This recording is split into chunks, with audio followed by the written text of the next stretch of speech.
Hello everyone, let's see the unit number 7 of physical education class 12th, that is sport physiology and injury। बात करते हैं physiology का means क्या होता है। जब हम अपने ऑर्गन्स के बारे में स्टडी करते हैं तो हम उसको बोलते हैं फिजियोलॉजी।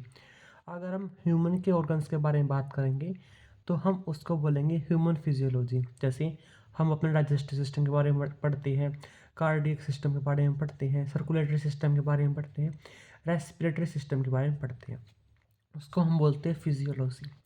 जब हम प्लांट के अंदर जो ऑर्गन हैं वो क्या काम करते हैं, जब हम उनके बारे में पढ़ते हैं तो उसको हम बोलते हैं प्लांट फिजियोलॉजी।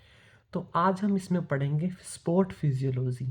जब भी हम कोई गेम खेलते हैं, हमारे बॉडी के कौन कौन से ऑर्गन किस प्रकार से हमें मदद करते हैं, हम उसको बोलते हैं स्पोर्ट फिजियोलॉजी। स्पोर्ट खेलते हुए जब हमें कोई चोट लग जाती है तो वो किस प्रकार की चोट होती है, कैसे हम उसको हील कर सकते हैं, कैसे हम उससे बच सकते हैं, वो होता है इंजरी। आवर टॉपिक का name is sports physiology and injury. Sport physiology is the study of long and short term effect of training and body condition of athletes. एक एथलीट्स की बॉडी कंडीशन क्या है और जब वो गेम खेल रहा है, ट्रेनिंग पे है, तो उसकी वजह से उसके बॉडी के ऊपर क्या इफ़ेक्ट पड़ते हैं, पॉजिटिव इफ़ेक्ट पड़ते हैं या नेगेटिव इफ़ेक्ट पड़ते हैं, उसको हम बोलते हैं sport physiology. There are various physiological factors that determine the component of physical fitness such as strength, speed, endurance and flexibility etcetera. हमारे अंदर बहुत सारे ऐसे फैक्टर हैं जो हमारे फिजिकल फिटनेस को डिटरमाइन करते हैं। मतलब क्या है, हमारे स्ट्रेंथ क्या होगी, हमारी स्पीड क्या होगी, वो हमारी बॉडी के ऊपर डिपेंड करता है। बॉडी के कुछ सिस्टम्स जो होते हैं, सर्कुलेटरी सिस्टम, नर्वस सिस्टम, उन सब के ऊपर डिपेंड करता है। तो कौन कौन सी फिजिकल फिटनेस होती है, जैसे हमारी स्ट्रेंथ क्या है, हमारी किसी गेम में स्पीड क्या है, हमारी एंडोरेंस क्या है, मीन्स हम उस गेम में कितना उभर कर खेल पा रहे हैं, और हमारी बॉडी की फ्लेक्सिबिलिटी क्या है। तो सबसे पहला टॉपिक है physiological factors that determine the strength. हम ऐसे फिजियोलॉजिकल फैक्टर्स पढ़ेंगे जो हमारे स्ट्रेंथ को डिटरमाइन करेंगे। देखो, हमारे अंदर ताकत है, ताकत क्या हो, कैसे आएगी, अगर हमारे अंदर जो मसल्स का साइज़ है वो अच्छा साइज़ होगा तो हमारे अंदर ताकत आएगी। हमारी बॉडी का वेट अच्छा होगा, ना तो हाइट के हिसाब से ज़्यादा होगा या ना ही कम होगा, मीन्स हमारा बॉडी मास इंडेक्स अच्छा होगा। हमारे अंदर जो नर्व इम्पल्स है उसकी इंटेंसिटी ज़्यादा होगी। इससे क्या बेनिफिट होगा, अगर हमारी बॉडी के अंदर इंटेंसिटी ज़्यादा है तो जल्दी से मैसेज पहुंच पाएगा।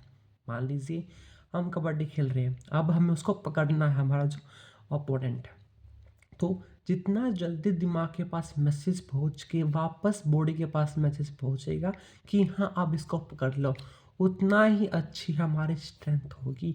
तो स्ट्रेंथ के लिए जो इंटेंसिटी है नर्व इम्पल्स की, वो अच्छी होनी चाहिए, साइज ऑफ मसल अच्छा होना चाहिए, बॉडी का वेट भी डिसेंट होना चाहिए। अब बात करते हैं मसल कंपोजिशन की। मसल्स तो है, लेकिन वो किस प्रकार की मसल्स है। हमारे पास जो हमारी बॉडी है उसके अंदर वाइट फाइबर्स और रेड फाइबर्स होते हैं। वाइट फाइबर्स भी होते हैं जिसके अंदर जो है माइटोकॉन्ड्रिया कम होते हैं और ये जो है एनारोबिक रेस्पिरेशन करते हैं। रेड फाइबर्स ये है क्योंकि इसके अंदर जो पिगमेंट होता है, जो मायोग्लोबिन जो ज़्यादा होता है, जिस वजह से रेड कलर का दिखते हैं, और इनके पास जो माइटोकॉन्ड्रिया का नंबर है वो भी ज़्यादा होता है। तो this are the four factors, four physiological factors that determine our strength. Strength के बाद अपना जो नेक्स्ट फिजिकल फिटनेस है वो है स्पीड। तो हम पढ़ेंगे ऐसे कौन से फिजियोलॉजिकल फैक्टर्स हैं डेट डिटरमाइन आवर स्पीड। तो वही मोबिलिटी ऑफ नर्वस सिस्टम, जितनी जल्दी से नर्वस सिस्टम हमारे पास मैसेज देगा। वही मसल कॉम्पोजिशन, तो स्पीड के लिए वाइट फाइबर्स जो है वो ज़्यादा हेल्पफुल होंगे। एक्सप्लोजिव स्ट्रेंथ, हमारी बॉडी के अंदर स्ट्रेंथ कितनी है और हमारी बॉडी की फ्लेक्सिबिलिटी क्या है, ये चारों कंपोनेंट जो है वो डिटरमाइन करेंगे हमारी स्पीड क्या होगी। नेक्स्ट है एंडोरेंस। एंडोरेंस क्या है, जब हम कोई गेम खेल रहे हैं तो अब उस गेम में कितना उभर कर आ रहे हैं, मीन्स उस गेम को हम कितनी अच्छी तरह खेल पा रहे हैं, उसको हम बोलते हैं एंडोरेंस। तो इंडोरेंस को जो है वो करेगा एरोबिक कैपेसिटी। एरोबिक कैपेसिटी का मीन्स क्या है, हमें पता है जो हमारा रेस्पिरेशन होता है उसमें there is oxidation of food. Oxidation of food, food जो है वो खाने ऑक्सीजन के साथ मिलके हमें एनर्जी प्रोवाइड करने में हेल्प करता है। तो वही एरोबिक कैपेसिटी क्या है हमारी बॉडी की, मीन्स हम कितना ऑक्सीजन ले रहे हैं, कितना ऑक्सीजन एक जो लंग्स है उससे मसल्स के पास ट्रांसपोर्ट हो पा रहा है, उसमें से कितना ऑक्सीजन हम यूज़ कर रहे हैं। हमारी बॉडी के अंदर एनर्जी रिसोर्स क्या है, मीन्स जो खाना हमने खाया है वो कौन सा हमने न्यूट्रिएंट खाया है। सेकेंड है लैक्टिक एसिड टॉलरेंस। आपको पता है जो हमारी बॉडी है वो जब ज़्यादा हम एक्सरसाइज करते हैं तो ऑक्सीजन की कमी हो जाती है, जिसकी वजह से वो जो है लैक्टिक एसिड फर्मेंटेशन करती है। तो जो वो लैक्टिक एसिड बनता है उसकी टॉलरेंस कितनी है हमारी बॉडी के अंदर, वो भी डिटरमाइन करती है अब endurance. Third is movement economy. Movement economy का मतलब क्या है, जो हमारे अंदर एनर्जी करेंसी है एटीपी वो हमारी बॉडी के अंदर कितनी है। और fourth one is muscle composition. देखो मसल कॉम्पोजिशन तो आप किसी में भी लिख दोगे। अब देख लो स्ट्रेंथ चाहिए, स्ट्रेंथ के लिए हमारी बॉडी के अंदर मसल ज़्यादा अच्छे होने चाहिए, स्पीड चाहिए हमारी बॉडी के अंदर, फ्लेक्सिबिलिटी होनी चाहिए, इंडोरेंस चाहिए, तो मसल कॉम्पोजिशन और ऑक्सीजन कैपेसिटी ऐसे आप लिख लेना। एंड लास्ट जो फैक्टर है जो हमारा फिजिकल फिटनेस है वो है हमारी फ्लेक्सिबिलिटी। फ्लेक्सिबिलिटी का मीन्स क्या है, हम कितने फ्लेक्सिबल हैं, कितनी आसान तरीके से हम अपने बॉडी पार्ट्स को मूव कर पा रहे हैं, उसको हम बोलते हैं फ्लेक्सिबिलिटी। तो ये फ्लेक्सिबिलिटी के लिए मसल्स की स्ट्रेंथ होनी चाहिए। अगर मसल की स्ट्रेंथ ही नहीं है तो मसल टूट जाएगी, हम फ्लेक्सिबल हो ही नहीं पाएंगे। जॉइंट का स्ट्रक्चर्स, जो हमारी बॉडी के अंदर जॉइंट्स हैं वो कितनी अच्छी तरह बने हुए, कितनी अच्छी है कि हमारी बॉडी में मूवमेंट को वो सपोर्ट कर सकती हैं। स्ट्रेचेबिलिटी ऑफ मसल्स, मसल्स कितनी अच्छी तरह स्ट्रेच हो पा रही हैं। वही प्रीवियस इंजरी, जो हमारे बॉडी के अंदर क्या पहले कोई इंजरी आई है, अगर इंजरी आती है तो जो फ्लेक्सिबिलिटी है वो घटती है। इंटरनल इन्वायरमेंट, हमारी बॉडी के अंदर का इन्वायरमेंट कैसा है।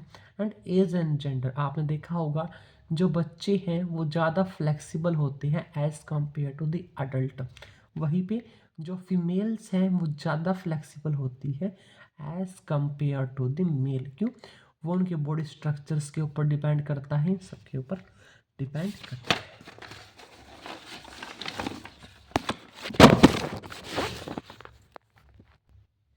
अब आगे देखो, अब हम पढ़ेंगे जब हम एक्सरसाइज करते हैं तो उस एक्सरसाइज के करने की वजह से हमारे किस सिस्टम के ऊपर, फिजियोलॉजिकल पार्ट के ऊपर किस तरह का इफेक्ट पड़ता है।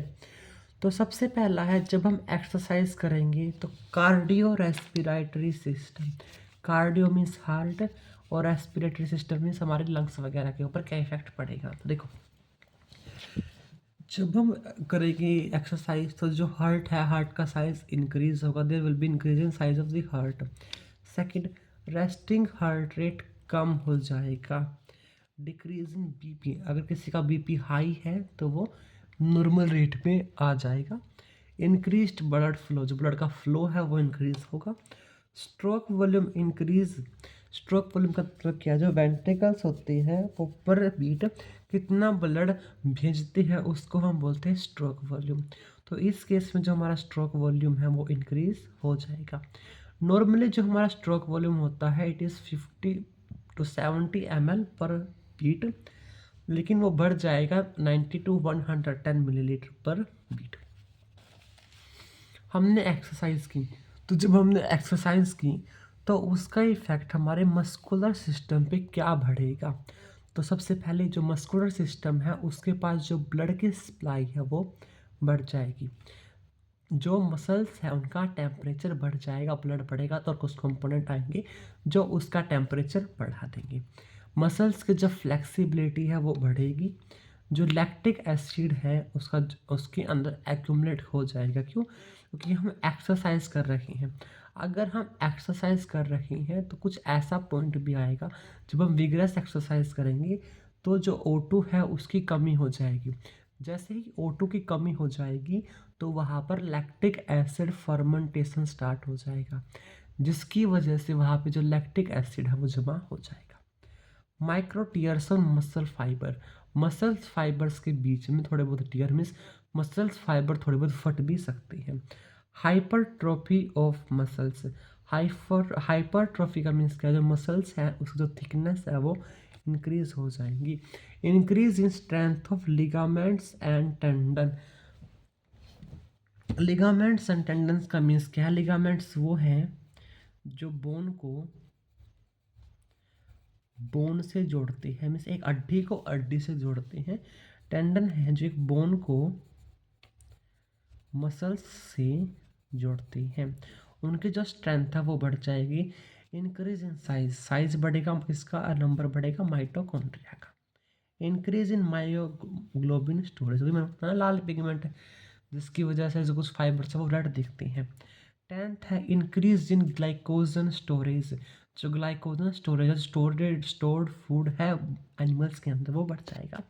Increase in oxidation and metabolism, जो मेटाबॉलिज्म है मीन्स जो खाना टूट रहा है बेसिकली हम बोल सकते हैं रेस्पिरेशन, वो बढ़ जाएगी। ये तो समझ में आया एक्सरसाइज करने से क्या होगा। अब देखो, जैसे जैसे हमारी उम्र बढ़ती है, हम एज होते हैं, जैसे मान लीजिए अब तो बच्चे हैं, हम जवान हो जाने के बाद क्या होता है, उम्र डलने स्टार्ट हो जाती है। तो जब एजिंग स्टार्ट होती है तो उस एजिंग की वजह से हमारे ऊपर हमारे फिजियोलॉजिकल फैक्टर्स के ऊपर क्या अफेक्ट पड़ता है, उसको हम बोलते हैं physiological changes due to ageing.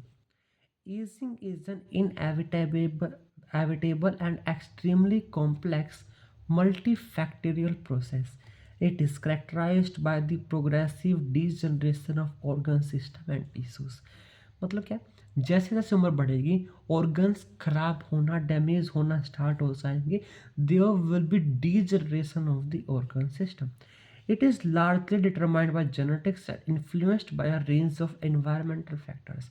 वैसे तो जेनेटिक्स के ऊपर डिपेंड करता है कि किस उम्र में हम ज़्यादा बुढ़े देखना स्टार्ट हो जाएंगे, लेकिन उसके साथ साथ ये इन्वायरमेंटल फैक्टर्स के ऊपर भी डिपेंड करता है। जैसे हमारी डाइट क्या है, हम एक्सरसाइज करते या नहीं करते, एक्सपोजर टू माइक्रो ऑर्गेनिज्म, जो माइक्रो ऑर्गेनिज्म है बेसिकली जो हमें डिसीज कोज करते हैं, उससे हमारा एक्सपोजर कैसा है, हमारे आसपास पोल्यूटेंट है या नहीं, हमें पोल्यूशन है नहीं है, किस टाइप की हमारे आसपास रेडिएशन है।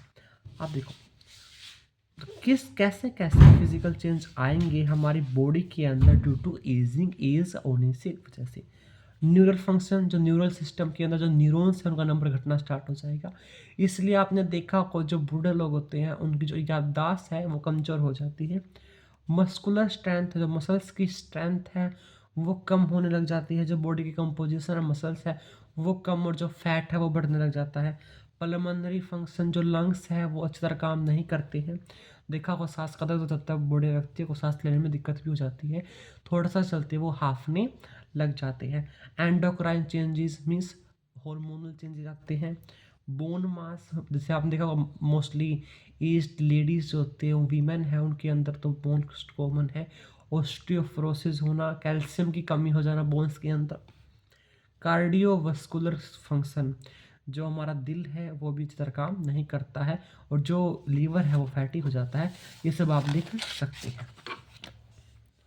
तो कुछ मैं आपको समझा देता हूँ थोड़े थोड़े से। मस्कुलर स्ट्रेंथ है, तो मस्कुलर स्ट्रेंथ का मीनिंग क्या है, it is defined as the maximal force that a muscle or muscle group can generate.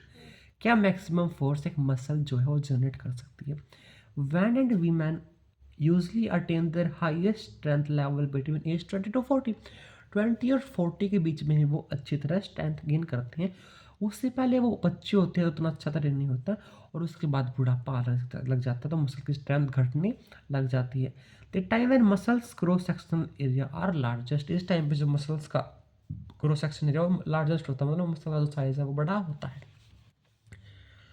अब neural function, a nearly 40% decline in the number of spinal cord axons and 10% decline in nerve conduction velocity reflects the cumulative effect of aging on central nervous system functioning। Means 40% तो spinal nerve की अंदर कम हो जाती है और 10% जो है वो हमारे कंडक्शन पे अफेक्ट करती है, तो हमारी जो याददाश्त है वो कमज़ोर होने लग जाती है।